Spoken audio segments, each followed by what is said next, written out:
Blue Flame Hellions has been the name of the game today, running in here and roasting a ton of drones. Even the burrow does not protect drones because the comsat, of course, counters the burrow. And finally, the Mutalisk comes in to save the day, but I think that was a little bit too late, as the drone count now has been evened. It has been leveled, and both players now at a dead even 52 harvesters. Wow, TreefOu has been doing his job. He's not allowed the Zerg players' army or economy to run rampant. He's running with Blue Flame Hellions probably 4 or 5 times today so far, and he has just killed off so many drones. Such an effective Blue Flame harass. Now it looks like Haypro's got some Banelings burrowed here on the ramp. That would be very interesting if Haypro is going to try to deal with Blue Flame Hellions. He's going to try to put these Banelings on auto unburrow, which would be very nice because the Banelings will automatically unburrow as soon as any Blue Flame Hellions cross the path. But it doesn't look like that's going to be the situation. I don't think TreefOu is going to do the Blue Flame harass anymore. He's just going to go straight for the win here. And that is a huge army of mech. Note that the siege tanks have +1 weapons, which makes them ever more deadly and devastating. And right now, Haypro has got to time his attack very, very smartly and execute it perfectly. He just sacrificed his gold expansion. He knows that he could not defend and hold it off. So is he going to go for an all-out counterattack, or is he going to try to defend? He has to make his decision wisely. And here we go. Here comes the Banelings. They're going to roll straight in the Terran bio. And oh my god, it looks like the Banelings were able to kill off all the Marines. And now the Mutalisks are going to be able to pick off the rest of the siege tanks. Beautiful play by Haypro, and that is why you do not roll out with Terran mech across creep tumors. Haypro took advantage of the creep speed. Oh, the Banelings didn't unburrow, so I guess they're not on autocast. You can actually put Banelings autocast to unburrow, but I guess Haypro didn't have that set to activate. So it doesn't really matter. He was able to kill off the Hellions, but I just wanted to say that is why you never roll out with a massive Terran ball over the Zerg creep. I think that Tree would have been much better served in slow pushing with his Raven, slowly taking out the creep tumors, and then he would have been in a much better position. But unfortunately, that right there may have cost him the game. We can see both players' economies still pretty much dead even. Army tab showing that the Zerg player now is holding a slight edge. And honestly, this game right now is anybody's game to take. TreefOu's gold expansion is not that safe because it is not a planetary fortress. I've stated that a couple times today, and it's very, very important to remember. I'm not sure if TreefOu could withstand an attack at that gold expansion if Haypro decided to commit, but it doesn't look like Haypro will. He's actually going to go for another, he's going to try to reestablish his gold expansion, and he's going to try to get a side expansion down to the south side, and at the same time he will try to be aggressive here so that he can secure those expansions safely. But he does have to be careful with his maneuvering of his Mutalisk. Mutalisk obviously very frail, very weak. If they clump up against the Thors, it can take so much damage. Oh, wow. Those Mutalisks, almost all of them going down in a single Thor double volley. If those Mutalisks had gone down, Haypro would have just swung the advantage and just returned it right back to Tree. So that was a close call right now. Right there, and those Mutalisks can now just kind of huddle back and flee back. They can regenerate the HP that they lost and be ready for the next big encounter. So now we're starting to see both players kind of, I guess, transition into super late game Terran versus Zerg now. We can see, oh no, Hellions once again getting deflected. Nice play by Haypro. Those Hellions, the Blue Flame Hellions, are good in the mid game, but towards the late game, as long as the Zerg player is positionally aware and has a bunch of creep everywhere, he can deal with the Hellions quite easily. And I think thus far, the Hellions haven't really done nearly as much damage as they did in the mid and early game, and that's good for Haypro. You know, you can't really afford to lose a ton of your drones at this stage of the game. So good job so far. Haypro's just got the hugest flock of Mutalisks ever. I mean, that is gigantic with +1 carapace and +1 weapons. So very nice there. Haypro also at max right now. He is max, ladies and gentlemen, at 196 under 200, 199 under 200, and is TreefOu max. TreefOu also maxed. So both these players showing how high caliber they are.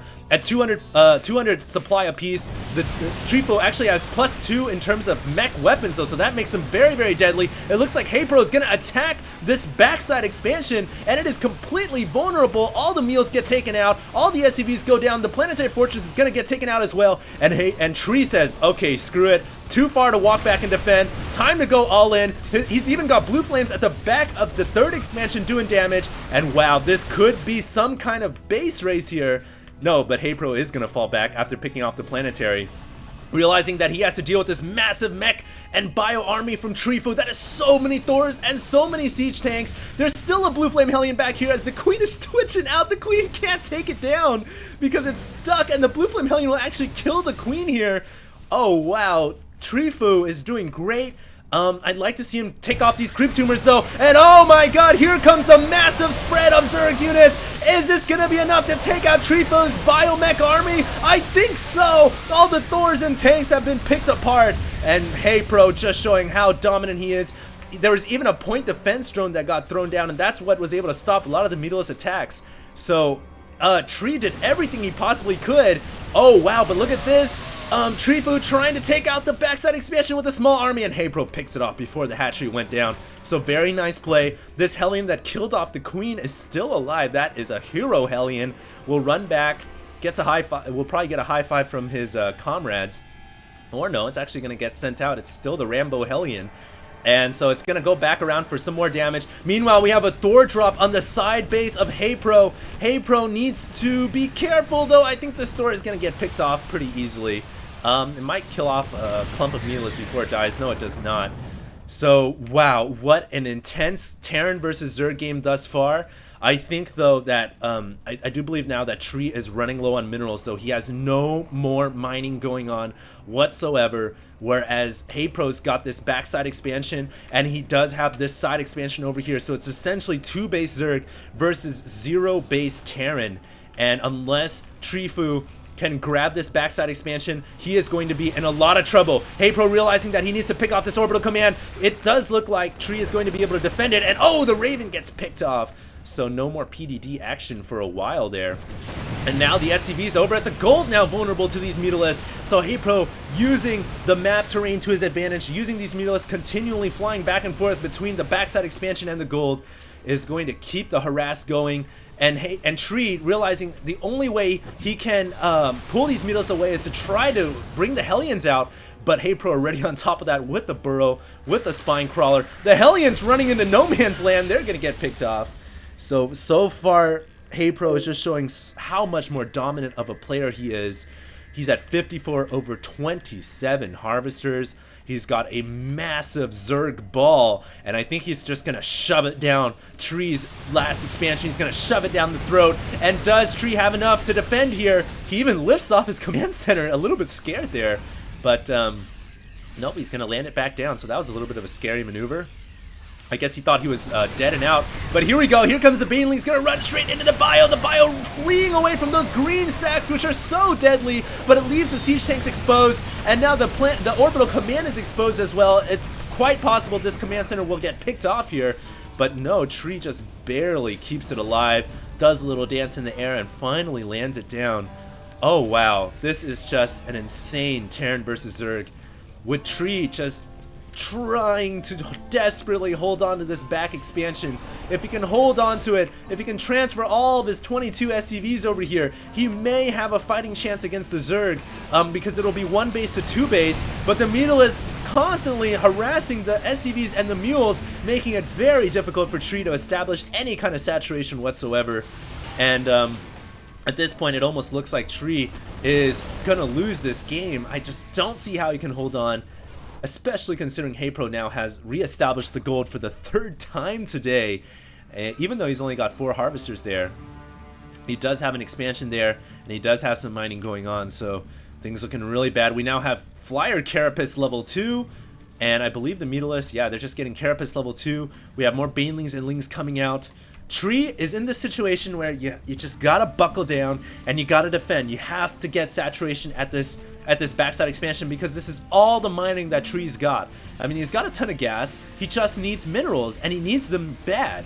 So he's got to hold on to this backside expansion, but the Mutalisks continually flying around, doing this damage is just making it so difficult for Tree to hold on. We're going to go ahead and switch over to Tree's point of view here as he slowly inches his siege tanks forward, but then scrambling his screen back as he finds himself facing off against another flock of Mutalisks here. So Haypro is just doing great damage now. This is over to Haypro's point of view camera here. He's going to fly in with his Mutalisk once again, picks off a bunch of mules and SCVs, and of course, the longer that Haypro does this, the bigger his advantage grows. He knows that he's got more mining, he knows he's got more drones, and the more he can harass, the more it forces Tree to polarize his position. Either you go all in to try to end the game, or you pretty much just GG. So here we go. Haypro gonna fly in once again, picks off the Thor, picks off...